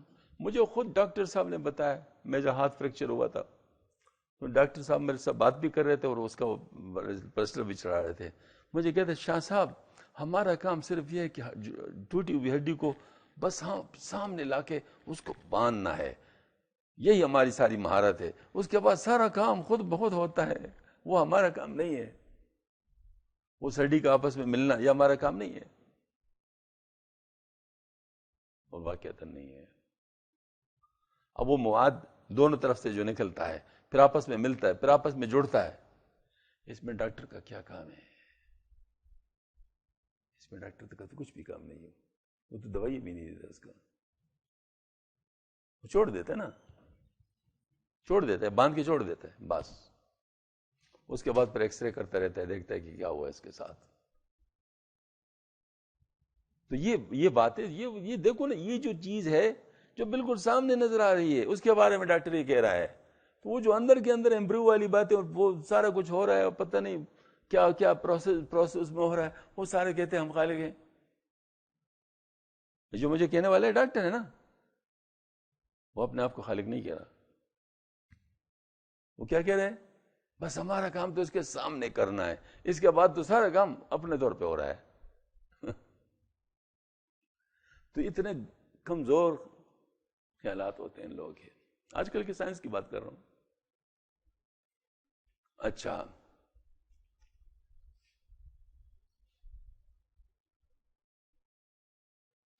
حضرت بہت جلال میں آ جاتے ہیں، مطلب اس کے ساتھ عجب جاہل ہیں کہ جہل کو کمال تصور کر اضطرار کو اختیار سے بہتر جانتے، اور جہل بھی مبتلا ہونے کی وجہ سے دوسری چیزوں کو سبحانہ کے علاوہ غیر کی طرف منسوخ کرتے، عقل فعال کو اپنی طرف سے، یہ اصل میں ان کے اصطلاحات ہیں کہ پہلے عقل اول، اللہ نے عقل اول بنا دے، عقل اول نے پھر عقل ثانی بنا دے، پھر اس نے کیا، پھر عقل فعال بنا دے، عقل فعال اب کام کر رہے۔ یہ بڑے بڑے عقلاء ہیں جو جن نے ماڈل پیش کیا ہے، ہاں جی، اور عقل فعال کو اپنی طرف تراش کر محدثات کو اس کی طرف منسوب کرتے کہ وہ یہ کام کر رہا ہے، اللہ نہیں کر رہا، اور آسمان اور زمینوں کے حالوں کو معطل و بیکار جانتے ہیں۔ اس فقیر کے نزدیک اس گروہ سے زیادہ بیوقوف دنیا میں کوئی موجود میں نہیں آیا۔ سبحان اللہ، علیہ السلام میں سے ایسی کوئی جماعت جو ان پلید لوگوں اور باب معقول تصور کرتی ہو، ان کی باتوں کو حکمت کی طرف منسوب کرتی ہو، ان کے جھوٹے احکام کو نفس الامر کے مطابق خیال کرتے ہو۔ ربنا لا تزغ قلوبنا بعد اذ ہدیتنا وہب لنا من لدنک رحمۃ انک انت الوہاب۔ عقیدہ نمبر 4، اور وہ تعالی ازل سے ابد تک ایک کلام کے ساتھ متکلم ہے۔ یہ بہت لازمی بات ہے سمجھنا، ایک کلام کے ساتھ متکلم ہے، اگر امر ہے تو اسی ایک کلام سے، اور اگر نہیں ہے تو اسی بھی اسی کلام سے۔ اس طرح تمام اخبار و استخبار، اسی ایک کلام سے پیدا ہوئے. اگر توریت و انجیل ہے تو بھی اسی کلام پر دلی, اگر زبور و فرقان ہے تو وہ بھی اس کلام کے نشان ہے. اس طرح باقی تمام صحیفے کتابیں جو انبیاء علیہ السلام پر نازل ہوئی, اسی ایک کلام کی تفصیل ہے. جب ازل و ابد اس وسعت و درازی کے باوجود حق تعالیٰ کے نزدیک آنے واحد ہے, بلکہ وہاں اس کی بھی گنجائش نہیں, کیونکہ اس کا اطلاق بھی اس مقام میں تنگی بات کی وجہ سے. لہذا کلام جو اس آن میں صادر ہوگا ایک کلمہ بلکہ ایک حرف بلکہ ایک نقطہ ہوگا. میں آپ کو مثال دوں, ویسے اس پر فٹ نہیں آئے گی لیکن صرف سمجھانے کے لیے, جس کو کہتا بریجنگ کہتا ہوں, یہ بریجنگ ہے. اب دیکھیں مثلا قرآن پاک میں نے یاد کرنا ہے, ایک ایک آیت میں یاد کر رہا ہوں, ایک ایک آیت میں یاد کر رہا ہوں, ایک ایک آیت میں یاد کر رہا ہوں, دہرا رہا ہوں, مجھے 2-3 سال میں یاد ہو گیا. ایک شخص پر اللہ پاک فضل فرما دے اور یک دم اس کے دماغ میں سارا قرآن آ جائے اور سارا اس کو یاد ہو جائے, کیا خیال ہے اس کا کیا پروسیس ہوگا؟ ایسا ہوا ہے, یہ نہیں کہ ہوا نہیں ہے, ایسا ہوا بھی ہے. ہاں جی, بعض لوگ کو اللہ پاک نے سے نوازا بھی ہے, سارا کا سارا. تو یہ چیز جو ہے مطلب جو اس طرح ہے, یہ اس میں تدریج نہیں ہے, اس میں آگے پیچھے نہیں ہے, سارے کا سارا ایک ہی وقت میں ہوا ہے. بے شک وہ جب بیان کرے گا تو اس میں تاخیر اور تقدیم ہوگا جب وہ پڑھے گا اس کو, لیکن وہ جو آئے ہیں یکدم. تو اس طرح مطلب یہ کہ اللہ جل شانہ کے ہاں تو ساری چیز ایسی ہے, ایک ہی وقت, بس آنے واحد, بس سب کچھ ایک جیسا ہے, اس کے لیے ایک نقطہ کی طرح ہے. بلکہ نقطہ بھی ڈیفائنڈ نہیں ہو سکتا. نقطہ کی ڈیفینیشن ہے, نقطہ بھی ڈیفائن نہیں ہو سکتا. ہاں جی, تو یہ کہ جب ازل و ابد اس وسعت و درازی کے باوجود وہاں تعالیٰ کے نزدیک آنے واحد ہے, بلکہ وہاں اس کی بھی گنجائش نہیں, کیوں اس کا اطلاق بھی اس مقام میں تنگی عبارت کی وجہ سے. لہٰذا وہ کلام جو آن کی آن میں صادر ہوگا ایک کلمہ بلکہ ایک حرف بلکہ ایک نقطہ ہوگا, اور اس نقطہ کا اطلاق بھی اس جگہ آنے واحد کے اطلاق کے مانند ہوگا جو تنگی عبارت کی وجہ سے واقع, ورنہ نقطہ کی بھی اس کی گنجائش نہیں رکھتا. حضرت جل سلطانوں کی ذات و صفات کی وسعت عالم بے چگونی سے ہے, اور اس وسعت تنگی سے جو امکان کی صفات ہے اس سے پاک اور منزہ ہیں. جی جی ہاں جی.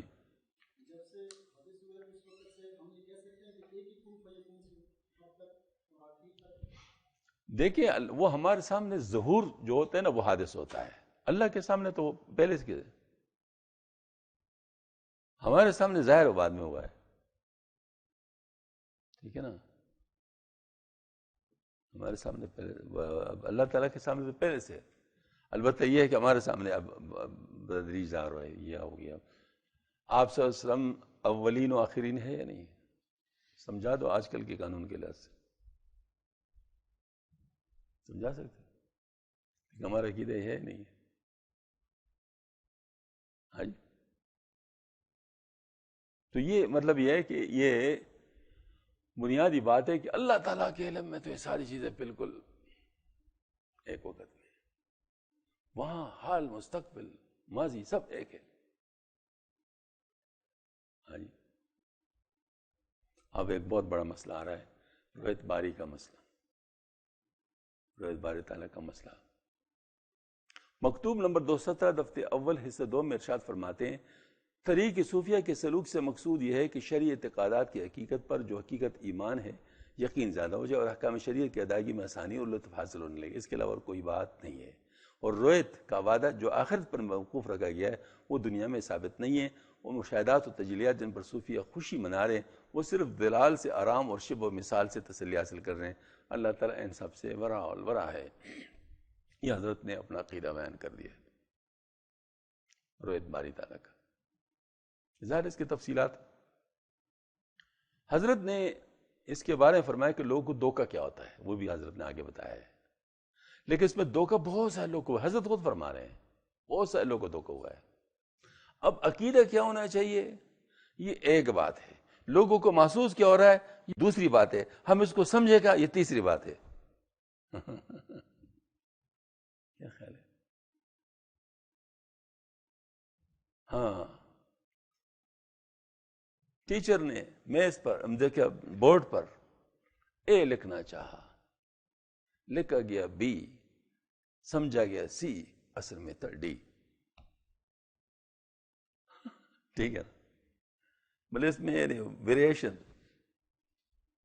تو اصل بات یہ ہے کہ عقیدہ کیا ہے؟ عقیدہ ہمارا کیا ہے؟ اللہ تعالیٰ کی ذات فراول ہو رہا ہے. اس کو نہیں اللہ تعالیٰ کو اس دنیا میں نہیں دیکھا جا سکتا. رؤیت بصری اس دنیا میں ممکن نہیں ہے. اگر ممکن ہوتی تو موسیٰ علیہ السلام کو جو پیغمبر تھے اس نے مانگا بھی تھا. اور اللہ پاک نے فرمایا تو نہیں دیکھ سکتا، چلو تجربہ کر لو، یہ تجلی میں کرتا ہوں کہ اس کو تو پھر دیکھیں گے. تو قرآن میں سارا واقعہ موجود ہے. نصیحت ہی ہے کہ رؤیت بصری لن ترانی نے ختم کر دیا. رؤیت بصری لن ترانی نے ختم کر دیا، وہ نہیں ممکن. نصیحت ہی ہے. عقیدہ تو ہمارا یہ ہے. اب اس میں صوفیوں کو غلطیاں کیا ہوئی ہے حضرت کے زبان میں، اب انشاءاللہ ابھی آئے گا. غلطی ہوئی ہے کہ بعض حضرات نے کہا کہ دل کو رؤیت ہو سکتی ہے، دل دیکھ سکتا ہے، آنکھ نہیں دیکھ سکتی. حضرت نے اس کا بھی انکار فرمایا ہے. آگے آ رہا ہے، دل بھی نہیں دیکھ سکتا. ہاں جی. پھر کچھ حضرات نے کہا نہیں ٹھیک ہے، رؤیت بصری نہیں ہو سکتا، دل بھی نہیں، لیکن اصل میں وہ اس جہان کے اندر ہوتے نہیں ہے. جس جہان سے ایک خاص حالت میں شفٹ کر دیے جاتے ہیں اور وہ آخرت کے مقام میں شفٹ کر وہاں دیکھ سکتے ہیں. حضرت فرماتے ہیں وہاں بھی نہیں دیکھ سکتے، وہاں شفٹ بھی نہیں ہو سکتے. یہ صرف ایک کے لیے تھا اور وہ آپ صلی اللہ علیہ وسلم تھے. ابھی 3 بات تو حضرت نے بیان کی. اب کوئی اپنے آپ کو مجددی کہے گا، اس کے علاوہ کوئی بات کرے گا؟ اس کے علاوہ کوئی بات نہیں کرے گا. اب بتاتا ہوں. اب میں حضرت کی ساری چیزیں صرف اب میں اس میں کوئی تغیر نہیں کروں گا، میں صرف سناؤں گا. کیونکہ میں تغیر کروں کہیں گے بھئی اپنی طرف سے بتا رہے ہیں. میں نے جو کہنا تھا وہ کہہ دیا. ہاں یہ کافی ہے میرے خیال میں، اس سے زیادہ مجھے کہنا نہیں ہے. ہاں جی. لیکن اب حضرت کیا کہہ رہے ہیں وہ میں سناتا ہوں. مکتوب نمبر 17 کے عقیدہ نمبر 5 میں ارشاد فرماتے ہیں کہ مومنوں کو بہشت میں بے چونی و بے چگونی کے طور پر اس سبحانہ کا دیدار ہوگا، کیونکہ وہ رؤیت جو بے چون سے متعلق ہے وہ بھی بے چون ہوگی، بلکہ دیکھنے والا بھی بے چونی کی وجہ سے حظ وافر حاصل کرے گا تاکہ بے چون کو دیکھ سکے. لا يحمل عطاء الملک الا مطاياه، بادشاہ کی عطیوں کو اس کی سواریاں اٹھا سکتی ہے. آج اس معمہ کو اس نے اپنے اخص خواص اولیاء پر سہل کر دیا، منکشف ہو چکا ہے کہ مسئلہ ان بزرگوں کے نزدیک تحقیقی ہے اور دوسروں کے لیے تقلیدی. اہل سنت کے علاوہ تمام مخالف گروہوں خواہ مومن ہو یا کافر اس مسئلہ کے قائل نہیں ہے، اور حق جل سلطانوں کے رؤیت کو ان اہل سنت بزرگوں کے علاوہ سب محال خیال کرتے ہیں، اور مخالفین کی دلیل غائب کا شاہد پر قیاس ہے جس کا فساد ظاہر ہے. سنت سنیہ علی صاحب الصلاۃ و طبیعت کے مطابق کے نور کے بغیر اس قسم کے دقیق مسئلہ کے متعلق ایمان و یقین کا حاصل ہونا دشوار و محال ہے. لائق دولت نبوت ہر سرے، بار مسیحانہ کشد ہر خرے، نہیں ہر شخص خرداری کے قابل، نہ ہر خر عیسیٰ برداری کے قابل. یہ اصل میں حضرت جنت میں رؤیت کے قائل ہونے کی بات کر رہے ہیں کہ اس کا جن نے انکار کیا، جیسے معتزلہ وغیرہ نے انکار کیا ہے، تو وہ غلطی پر ہیں. اہل سنت والجماعت اس کے قائل ہے کہ جنت میں ہوگی، جنت میں رؤیت ہوگی. تعجب ہے کہ وہ لوگ جو رؤیت کی دولت پر ایمان ہی نہیں رکھتے ہیں جنت میں، کہ وہ کس طرح اس سعادت کے حصول سے بے رور ہوں گے، کیونکہ انکار کرنے والوں کے نصیب میں تو محروم ہی ہے. اور یہ بھی عجیب بات ہے کہ بہشت میں اور دیدار نہ ہو. دیکھو نا بہشت کی بات ہو رہی ہے، بہشت میں دیدار نہ ہو، کیونکہ جو کچھ شرع شریف سے بظاہر مفہوم ہوتا ہے کہ تمام اہل بہشت کو دیدار کی دولت حاصل ہوگی، یہ کہیں بھی نہیں ہے کہ بعض اہل بہشت کو دیدار ہوگا بعض کو نہیں ہوگا. ان کے حق میں وہی جواب مناسب ہے جو موسیٰ علیہ السلام فرعون کے سوال کے جواب میں فرمایا تھا کہ اللہ تعالیٰ نے موسیٰ کا حال بیان کرتے ہوئے فرمایا فما بال القرون الاولی قال علمها عند ربی فی کتاب لا یضل ربی ولا ينسى الذی جعل لكم الارض مہدا وسلک لکم فیہا سبلا وانزل من السماء ماء. فرعون نے کہا پہلے نسل کا کیا حال ہے؟ موسیٰ علیہ السلام نے کہا اس کا علم میرے رب کے پاس کتاب میں، میرے رب نے چوکتے نہ بولتا ہے. وہ اللہ تعالیٰ ایسا ہے جس نے ہم سارے تمہارے لیے زمین کو بچونا بنایا، تمہارے چلنے کے لیے اس میں رستے پر آسمان سے پانی اتارے. جاننا چاہیے کہ بہشت اور بہشت کے علاوہ سب حضرات حق سبحانہ تعالیٰ کے نزدیک برابر ہے، کیونکہ سب اس تعالیٰ کے مخلوق اور سبحانہ ہو کسی ایک چیز کو بھی میں حلول اور تمکن کیے ہوئے نہیں. لیکن بعض مخلوقات کو انوار باجی بھی سلطانوں کی ظہور کی قابلیت نہیں، اور بعض کو ہے، جس طرح کہ آئینہ صورتوں کے ظہور کی قابلیت رکھتا ہے اور سنگ لوح پتھر اور مٹی کی قابلیت نہیں رکھتے، بس فرق جو کچھ ہے اسی طرف ہے، ورنہ حضرت جلسان کے ساتھ سب نسبت برابر ہے. یعنی جنت کو اس کا محل بنا دیا تو وہاں پر ہوگا، یہاں کو محل نہیں بنایا تو لہٰذا یہاں پر نہیں ہوگا. اچھا، دنیا میں رویت باری کے بارے میں اسی مکتوب میں ارشاد فرماتے ہیں کہ دنیا میں رویت واقع نہیں ہو سکتی، کیونکہ دنیا اس دولت رویت کے ظہور کی قابلیت نہیں رکھتی. وہ جو کہ اس دنیا میں رویت کے واقع ہونے کا قائل ہو وہ جھوٹا اور تہمت لگانے والا ہے. ہم دیکھ رہے ہیں وہ کیا، ہاں جی، اور اس نے حق سبحانہ تعالیٰ کے غیر کو حق جان لیا ہے. اور اگر اس دنیا میں دولت میسر ہو تو حضرت کلیم اللہ نبی علیہ تسلیمات کو اور دوسرے کو مقابلے میں زیادہ حقدار تھے. اور ہمارے پیغمبر صلی اللہ علیہ وسلم جو اس دولت سے مشرف ہوئے تو اس کا وقوع بھی اس دنیا میں نہیں ہوا بلکہ بہشت میں تشریف لے گئے تو وہاں رویت سے مشرف ہوئے جو کہ عالم آخرت سے ہے. لہٰذا دنیا میں رویت نہیں ہوئی بلکہ جب دنیا سے نکل کر آخرت کے ساتھ ملحق ہو گئے تو اللہ تعالیٰ کے دیدار سے مشرف ہوئے. اب یہ اللہ تعالیٰ کا کام ہے. دیکھو فرشتے بغیر موت کے آگے پیچھے جا رہے ہیں، نہیں جنت میں جا رہے ہیں واپس آ رہے ہیں، ادھر جا رہے ہیں وہ واپس آ رہے ہیں. تو ان کے لیے اگر اللہ پاک نے اس کو بنایا تو آپ صلی اللہ علیہ وسلم کے لیے بھی اس رات کے لیے وہ بنا دے، اس کو عالم آخرت میں لے گئے. رؤیت بصری کا صرف آپ صلی اللہ علیہ وسلم کے لیے خاص ہونا. مکتوب میں 135 سے اول میں اس بارے میں کہ سعادت صرف آپ صلی اللہ علیہ وسلم کے لیے مخصوص ہے. ارشاد فرماتے ہیں کہ حاصل کلام یہ اور رؤیت بصری کا دنیا میں واقع ہونا آپ صلی اللہ علیہ وسلم کے لیے مخصوص ہے. اور وہ حالت جو آپ صلی اللہ علیہ وسلم کے زیر قدم اولیاء کرام کو حاصل ہوتی ہے وہ رؤیت نہیں ہے. اور رؤیت اور حالت کے درمیان وہی فرق ہے جو کہ اصل و فرع یعنی جڑ و شاخ میں ہے، یا شاخ اور اس کے سائے میں فرق ہے. ان دونوں میں سے کوئی بھی ایک دوسرے کا عین نہیں ہے، یعنی ایک جیسے نہیں ہے. اگر صوفیاء میں کسی نے رؤیت بصری کا دعویٰ دنیا میں کیا ہو تو اس کے بارے میں کیا فرماتے ہیں؟ مکتوب نمبر 27 دفتر اول حصہ دوم میں اس کو مزید کھولتے ہیں، کیونکہ رؤیت باری تعالیٰ کے آخرت میں ہونے کا وعدہ کیا گیا اور دنیا میں ہرگز واقع نہیں ہوگی. وہ مشاہدہ و تجلیات جن کے ساتھ صوفیہ خوش ہوتے ہیں وہ صرف ظلال سے آرام پانا اور شبہ مثال سے تسلی حاصل کرنا ہے، کیونکہ حق تعالیٰ ان سب سے ورا الورا ہے. عجب کاروبار ہے کہ ان مشاہدہ و تجلیات کی حقیقت پوری طرح بیان کر دی ہے تو اس بات کا خوف ہے کہ اس راستے کے مبتدیوں کے طلب میں فطور اور اس کے شوق میں قصور پیدا ہو جائے. اور ساتھ ہی اس بات کا ڈر بھی ہے کہ اگر علم کے باوجود کچھ نہ کہا جائے تو حق باطل کے ساتھ ملا رہے گا. اس میں حضرت نے پورا لب لباب 2 سطروں میں بیان کیا، اور وہ کیا ہے؟ جن لوگوں نے اس کے بتانے کے لیے کچھ بات کی ہے، شبہ مثال کو رؤیت کی طرح سمجھ لیا ہے، وہ اس لیے تاکہ لوگوں کو شوق پیدا ہو اور آگے بڑھیں،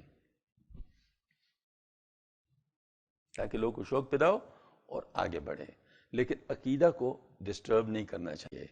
تو حضرت نے فرمایا اگر میں بھی یہ بات کہوں تو ڈر ہے کہ کہیں ایسا نہ ہو کہ حق اور باطل آپس میں مل جائے، عقیدہ ڈسٹرب نہ ہو جائے، لہٰذا مجھے یہ بات کرنی پڑ رہی. سمجھ آ گئی نا بات؟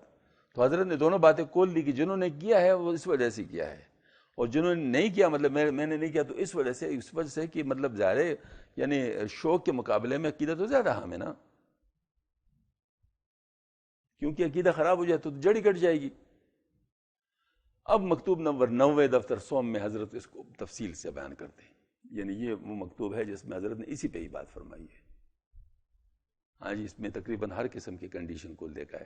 یہ فقیر ہاشم کشمی کے نام صادر فرمایا تھا. ان کے سوال کی جب کہ دنیا میں عارفوں کے قلب جو حق جل شانہ کا مشاہدہ کرتے اس کی حقیقت کیا ہے؟ سوال یہی تھا. آپ نے دریافت کیا تھا کہ بعض محقق صوفیہ دنیا میں دل کی آنکھ سے حق تعالیٰ کی روت مجھ سے بات کرتے ہیں، جیسے کہ شیخ شہاب الدین سرو نے اپنی کتاب عوارف المعارف میں موضوع مشاہدہ بصر القلب، مشاہدہ کا مال قلب کی آنکھ فرمایا ہے. اور شیخ ابو اسحاق کلابادی کو سرو جو اس طائفہ علی قدماء میں سے ان کے سرداروں میں سے اپنی کتاب تعارف میں لکھتے ہیں وَأَجْمَعُ لَا أَنَّهُ تَعَالَى لَا فِي الدُّنْيَا بِالْأَبْصَارِ وَلَا بِالْقُلُوبِ إِلَّا مِنْ جِهَةِ الْإِيقَانِ. اور اس بات پر اجماع و اتفاق ہے کہ تعالیٰ دنیا کو آنکھوں سے نہیں دیکھا جا سکتا اور نہ قلوب سے مگر یقین کی جہت سے دیکھا جا سکتا ہے. ان دونوں کے درمیان تطبیق کی کیا صورت ہوگی؟ اس میں آپ کی کیا رائے؟ اور اختلاف کے باوجود اجماع کس معنی میں ہے؟ جواب دیتے ہیں حضرت اللہ تعالیٰ آپ کو ہدایت دے، جان لے کہ اس مسئلے میں فقیر کے نزدیک صاحب تعارف خود سرو کا قول مختار اور پسندیدہ ہے، جو بات والا ہے اور یہ سمجھتا ہے کہ قلوب کو اس دنیا میں اس جل شانہ کی روت کے لیے سوائے یقین کے اور کچھ نصیب نہیں ہے. جس کو آپ رویت کہہ لیں یا مشاہدہ، اور جب اس دنیا میں قلب کو رویت حاصل نہیں تو آنکھوں کو کیا حاصل ہوگی؟ کیونکہ وہاں کی دنیا میں اس معاملہ مشاہدہ میں بیکار و معطل ہیں. خلاصہ کلام کی ایقان کا معنی کہ معنی جو قلب کو حاصل ہوتے ہیں، بہت باریکی سے حضرت نے اس کو ڈسکس کیا ہے کہ معنی جو قلب کو حاصل، ایقان یعنی ایقان کس کو کہتے ہیں؟ وبالآخرۃ هم یوقنون، ہم کہتے ہیں نا، ہاں جی.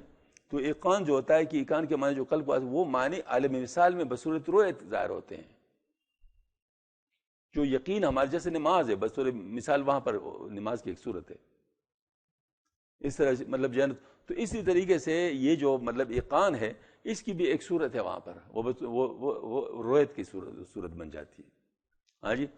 موقن یعنی جس پر یقین لایا گیا وہ مرئی کی صورت میں ظہور کرتا ہے، یعنی اس جیسے نظر آتا ہے، کیونکہ عالم مثال میں ہر معنی و حقیقت کی ایک صورت ہوتی ہے جو عالم شہادت کے مناسب ہے. اور جب عالم شہادت میں کمال یقین رویت میں ہے، یعنی عالم شہادت میں کمال یقین اس وقت تو جب انسان کسی چیز کو دیکھ لے، رویت میں ہے تو وہ یقین بھی عالم مثال میں رویت کی صورت میں ظاہر ہوگا.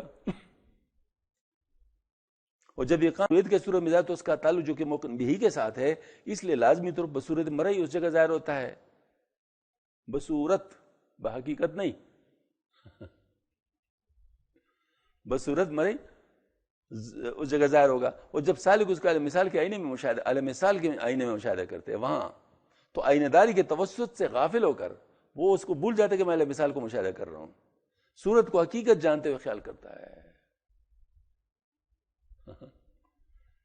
کس کو حقیقتاً رویت حاصل ہو گئی اور مرئی پیدا ہو گیا، وہ نہیں سمجھتا کہ وہ رویت اس کی ایقان کی ایک صورت ہے اور مرئی موقن بھی کی صورت ہے. تم میرے پاس ہوتے ہو گویا جب کوئی دوسرا نہیں ہوتا.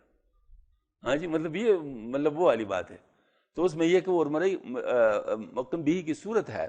اور یہ صوفیہ کی غلطیوں میں سے ہے، اور ان کے لیے صورتیں حقائق اشیاء سے متلبس ہو جاتی ہیں، اور یہی دید جب غالب آ جاتی ہے اور باطن سے ظاہر پر بھی اثر کر جاتی ہے تو کبھی کبھی سالب کو اس وہم میں ڈال دیتی ہے کہ رویت بصری بھی حاصل ہو گئی اور مطلوب بھی گوش سے آغوش میں آ گیا. وہ نہیں جانتا کہ اس معنی کا اصول جبکہ اصل میں بصیرت ہے، وہ بھی وہم و تلبیس اشیاء پر مبنی ہے. تو چشم ظاہر کو جو کہ اس دنیا میں اس کی فرع ہے کیا رسائی حاصل ہوگی؟ یعنی بصیرت میں اگر نہیں آ سکتی تو بصارت میں کیسے آئے گی؟ ہاں جی. اور اس کو رویت کہاں سے حاصل ہوگا؟ رویت قلبی کے سلسلے میں بھی صوفیہ کا ایک جمع غفیر توہم میں پڑا ہوا ہے، یعنی وہ اس کے وقوع کا حکم کرتا ہے، مگر دنیا میں رویت بصری کے مطابق اس طائفے میں سے کوئی ناقص ہی ہوگا جو اس کے وقوع کے وہم میں پڑا ہو، کیونکہ یہ اہل سنت والجماعت کے اجماع کے خلاف ہے. ہاں جی. تو حضرت کا تو سامنے آ گیا نا بات. سوال، جب عالم السلام میں موقن بھی کی صورت پیدا ہوگی تو لازم ہو کہ سبحان اللہ کے وہاں کوئی شکل و صورت ہوگی؟ سوال اٹھایا خود ہی. جواب یہ تجویز کیا گیا کہ اگرچہ سبحان کی کوئی مثال نہیں لیکن مثال ہے، اور جائز ہے کہ مثال میں کسی صورت پر بھی ظہور فرمائے، جیسے کہ صاحب فصوص کو سننے روایت اخرو کو بھی صورت جامع کے ساتھ لطیفہ مثالیہ مقرر کیا ہے. اور اس جواب کی تحقیق ممکن بھی کہ وہ صورت مثال میں حق تعالیٰ کی صورت نہیں ہے، بلکہ صاحب ایقان کے مکشوف کی صورت ہے. یعنی وہ شبہ اور مثال جس کو ہم کہتے ہیں، حضرت جو فرماتے ہیں شبہ مثال ہے، وہ اصل نہیں ہے. ہاں جی. وہ اصل میں اس کی ایقان متمثل ہو گئی ہے کہ اس کے ایقان نے اس کے ساتھ تعلق حاصل کر لیا ہے. اور مکشوف حسمت کے ذات کے بعد وجوہ کے اعتبارات میں سے نہ کہ حق جلشوں کی ذات ہے، اعتبارات کے لحاظ سے ذات کے مطابق نہیں ہے.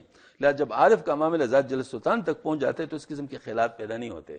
مطلب جب عذر سے کراس کر لے، اس وجہ سے کہ یہ سوری والے جو ہے نا وہ پہلے ہوتا ہے، یہ جب اس سے آگے کوئی چلا جاتا ہے پھر اس کو نہیں ہوتا. اور کوئی روایت تو مرئی متحیل نہیں ہوتی، کیونکہ حق سبحانہ وتعالیٰ کی ذات کے لیے مثال میں کوئی صورت موجود نہیں ہے کہ اس کو مرئی صورت کے ساتھ ظاہر کرے، اس کے ایقان کو روایت کی صورت میں جانے. یا ہم یہ کہتے ہیں کہ عالم مثال میں معانی کی صورتیں ہیں نہ کہ ذات کی صورت. اور چونکہ عالم کل کا کل اسماء و صفات کا مظہر ہے اور ذاتیت سے بہرور نہیں ہے، سبحان اللہ بڑی زبردست گہری بات ہے. عالم صفات کا مظہر ہے، ذات کا نہیں. کل اسماء و صفات کا مظہر ہے اور ذاتیت سے بہرور نہیں.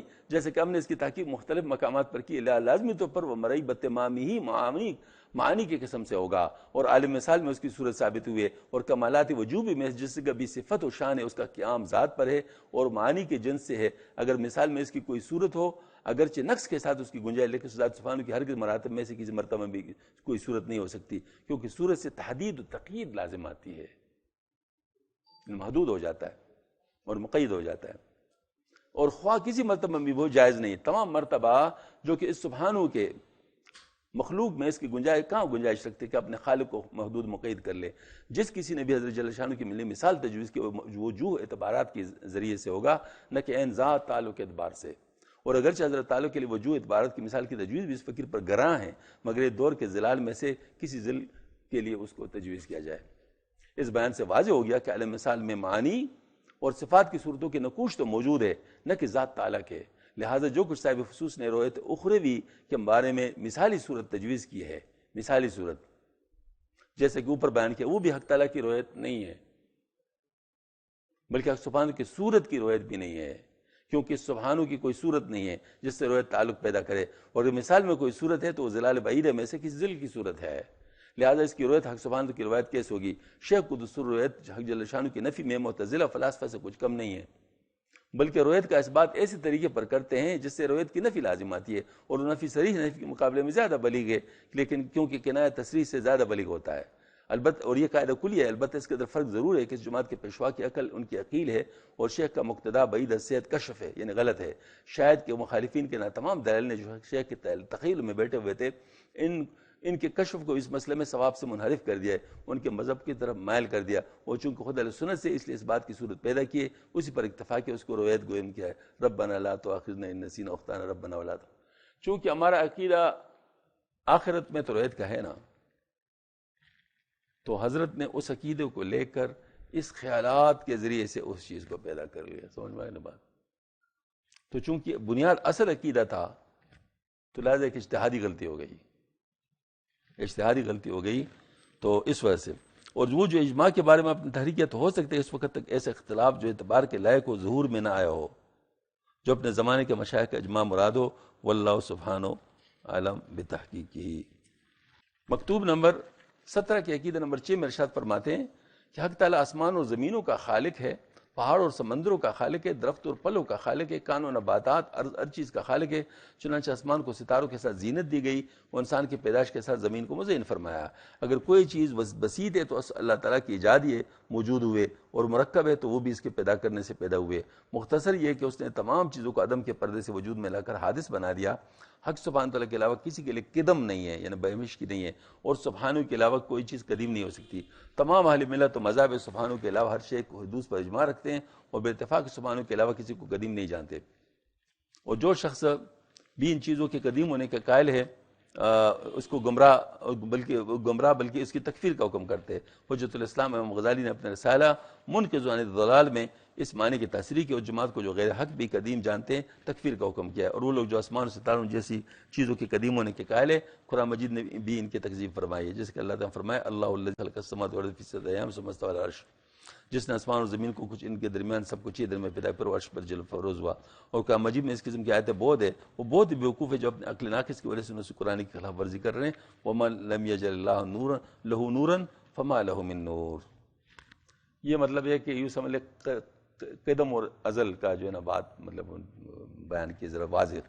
تقدیر کے مسئلے کی خوبصورت اور مختصر ممکن تشریح، یہ بھی بہت ماہرہ کا درارہ مسئلہ ہے، لیکن حضرت نے بہت خوبصورتی کے ساتھ اس کو بیان کیا.